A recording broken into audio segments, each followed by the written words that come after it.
Bonjour et bienvenue à Pause Bible, nos 15 minutes ensemble dans la parole de Dieu, la Bible, chaque semaine. Nous arrivons à la fin de l'histoire de Noé, le déluge aujourd'hui, et donc on commence tout de suite en Genèse chapitre 9. On va lire du premier verset jusqu'au verset 17. Je lis de la version seconde, on y va tout de suite. Dieu bénit Noé et ses fils, et il leur dit, soyez féconds, multipliez et remplissez la terre. Vous serez un sujet de crainte et de foi pour tout animal de la terre, pour tout oiseau du ciel, pour tout ce qui se meut sur la terre, et pour tous les poissons de la mer. Ils sont livrés entre vos mains. Tout ce qui se meut et qui a vie vous servira de nourriture. Je vous donne tout cela comme l'herbe verte. Seulement vous ne mangerez point de chair avec son âme, avec son sang. Sachez-le aussi, je redemanderai le sang de vos âmes. Je le redemanderai à tout animal. Et je redemanderai l'âme de l'homme à l'homme qui est son frère. Si quelqu'un verse le sang de l'homme par l'homme, son sang sera versé, car Dieu a fait l'homme à son image. Et vous, soyez féconds et multipliez, répandez-vous sur la terre et multipliez sur elle.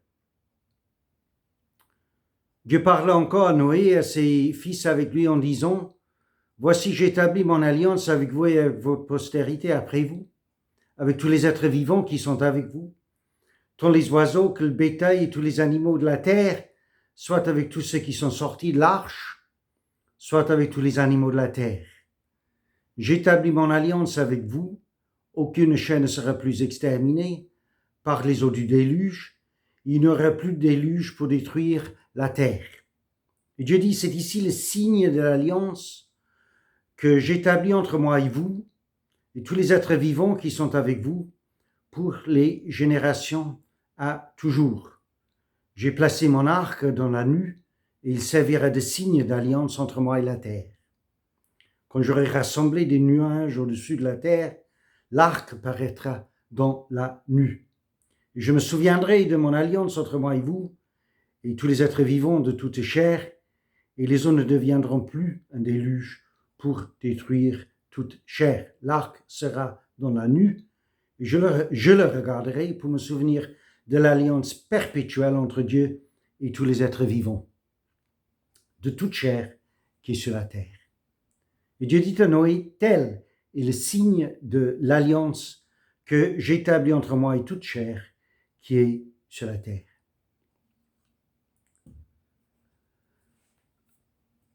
Alors, on revient à la situation existante avant le déluge, dans le sens que Dieu répète maintenant l'ordonnance qu'il avait donnée à Adam et Ève et les animaux d'être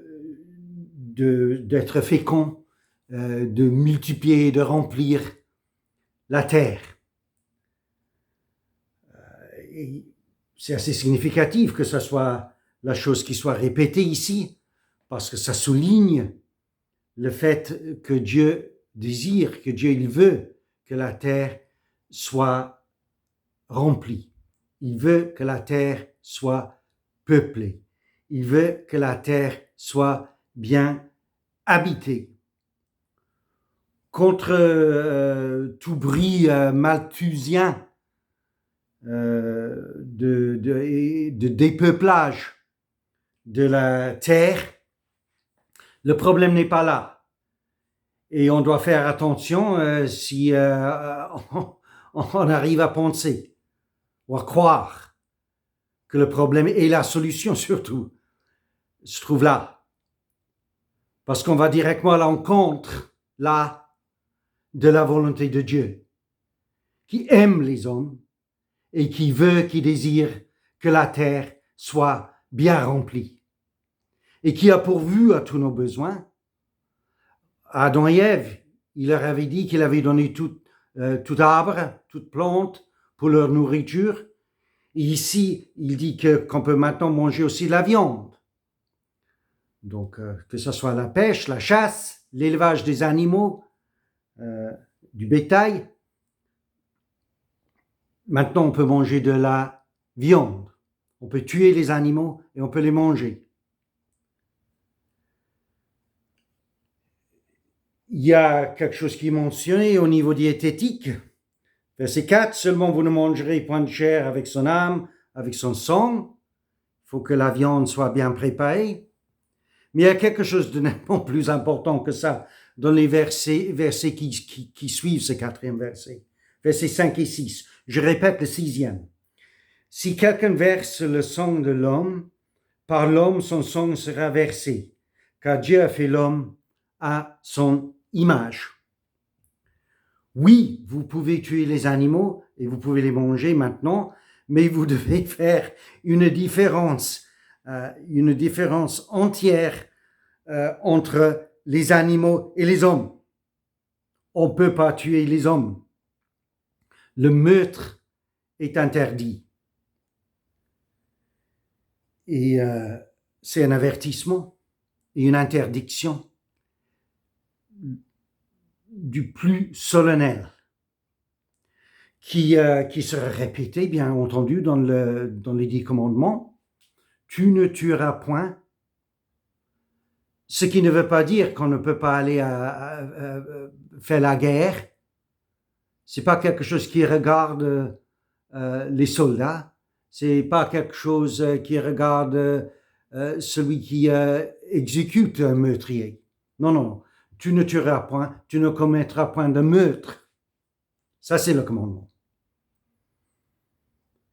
Et l'application stricte de la justice, encore dans la loi, œil pour œil, dent pour dent, vie pour vie. Dieu le prend très au sérieux. Le meurtre, ôter la vie d'autrui.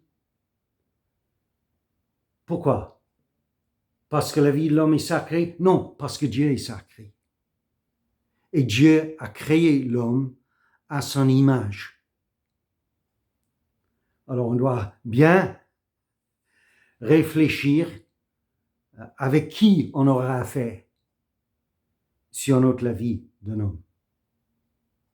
Ne fût-ce que par négligence.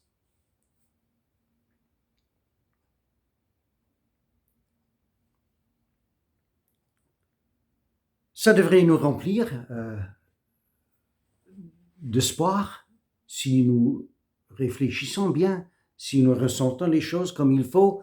Ça devrait nous remplir d'espoir et de joie de savoir que Dieu garantit la vie des hommes, que Dieu garantit la dignité des hommes et que Dieu garantit la justice. La justice sera faite, la justice sera satisfaite. Il y a encore de grands crimes et de grands torts qui sont commis dans ce monde, qui ne seront pas punis, qui ne seront pas corrigés dans ce monde. Mais sinon, dans ce monde, nous pouvons être sûrs et certains que dans le monde à venir, Dieu corrigera chaque tort et que Dieu, il exécutera la justice parfaite et exacte. On ne peut pas compter sur les avocats, sur les juges, aussi bien qu'ils essayent de remplir leur fonction, mais on peut compter sur Dieu, surtout. Ça devrait nous remplir d'espoir et de joie. Moi, en tout cas, je peux vous dire. Mais encore, il y a encore quelque chose qui devrait réjouir notre cœur.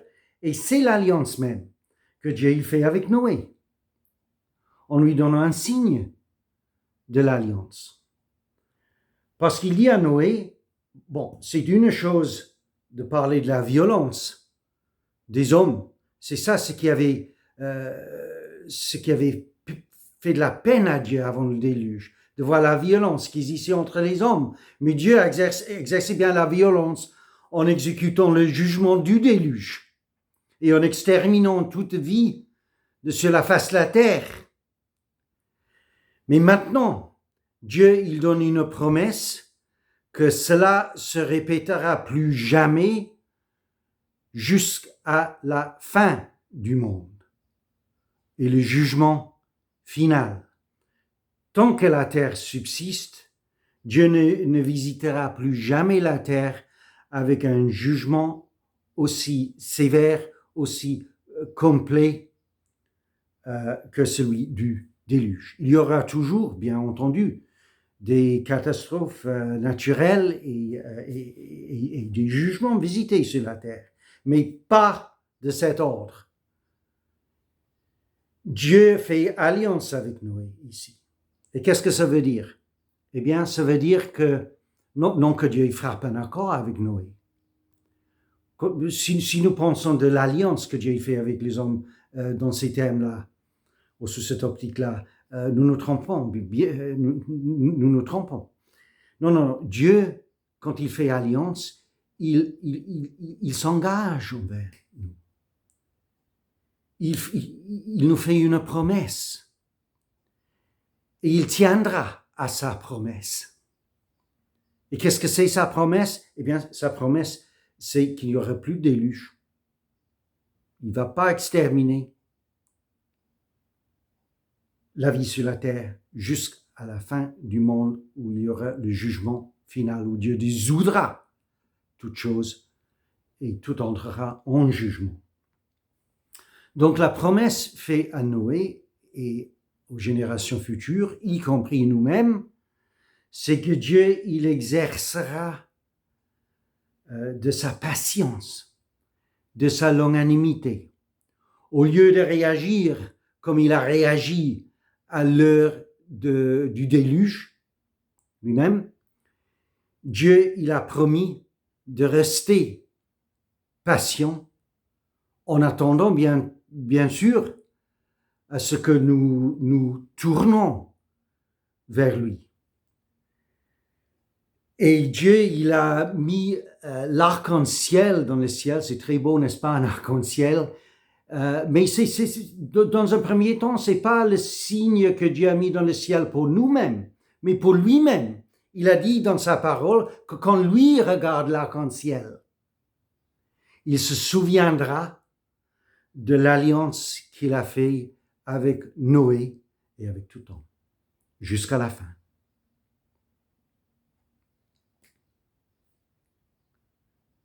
Est-ce que ça vous fait penser, comme ça me fait penser, à l'autre signe que nous avons depuis, pour ce qui concerne la colère de Dieu, le jugement de Dieu, mais ce qui concerne aussi la patience de Dieu à notre égard.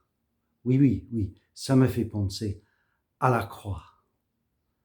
Parce que c'est à la croix que Dieu a déversé sa colère et qu'il a satisfait sa justice en prenant en lui-même, en déversant sur son Fils la punition qui nous attendait à cause de notre tort, à cause de notre péché. Et c'est en confessant notre faute, en nous tournant vers lui, en acceptant tout ce qu'il a fait pour nous mettre en règle et en bonne relation avec lui, que nous pouvons recevoir le pardon de Dieu et nous pouvons avoir la certitude dans nos cœurs que nous n'aurons même pas à craindre le jugement final, le dernier jugement. Parce que Dieu n'a pas simplement exercé sa patience envers nous en attendant, mais en faisant ce qu'il y avait à faire pour payer notre dette, et pour